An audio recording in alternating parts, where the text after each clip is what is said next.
I couldn't. በማንኛ I couldn't. ወይ ሚሞሪ እንደዚህ ውልጭ እንዲለው ያስተደገችኝ እና almost 3 ወር ተኩል ነበርኩኝ ወደ 4 እየገባው አይቶኝ አይሻ ምንድነው ዱባ አክልሽ አለኝ በጣም በቃ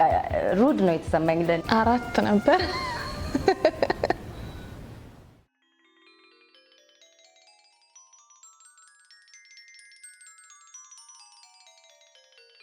በጣም ነው የተደሰትኩት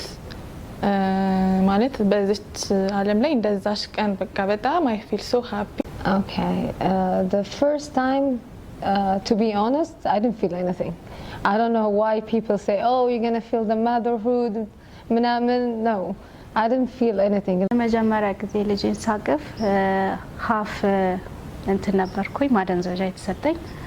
እና አየዋለሁ ስቲል ያየውት ነበር አውጥተው ሲሰጡኝ ምናምንና ፊሊንግ መቆጣጠር ስላልቻልኩኝ እንባይ ይወርድ ነበር I was so in pain like በጣም ህመም ላይ ስለነበርኩኝ like ያኛው ደስታ ራሱ ጠፋ ምክንያቱም ለ9 ወር ሙሉ ተሸክሚያስ ባልትራሳውንድም እና ያለን ግን ሞር በቃ አካል ለብሰው ፊዚካሊ ስናያቸው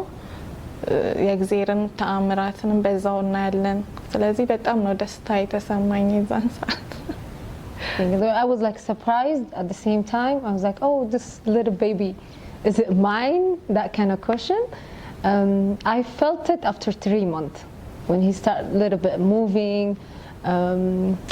yeah that's it እና ሳየው አሳየን ዶክተሩ አየሽ ይያለኝ እና ደስ የሚል ፊሊንግ ነበርና ኢቭን አላመንኩም የኔ ልጅ መሆኑን ማለት ነው እና አሳቀፈኝ ደስ የሚል ፊሊንግ ነው በጣም ማለት ይሄ እግዚአብሔር የሰጠን ጸጋ በጣም ትልቅ ነው በቃ I don't know እንዴት ራሱ እንደምን እናቶች ይሄን ነገር ፊል ስለሚያርጉ ስለሚያውቁት ደስ የሚል ስጦታ ነው የእግዚአብሔር ስጦታ ምንም ብቻ ሳነብ የነበረው በርግዝና ላይ ማነበው ላይክ ገና አንተ ተወለደ ደረታችሁ ላይ አርጉት ስላሉ actually አላረኩትም ከአንድ ሰዓት ከምናምን በኋላ ነው ልጁን ያገኘሁት እንደዛም ሆኖ ደረቴ ላይ አረኩትና ወዲያው ጡት ለማጥባት ሞከርኩኝ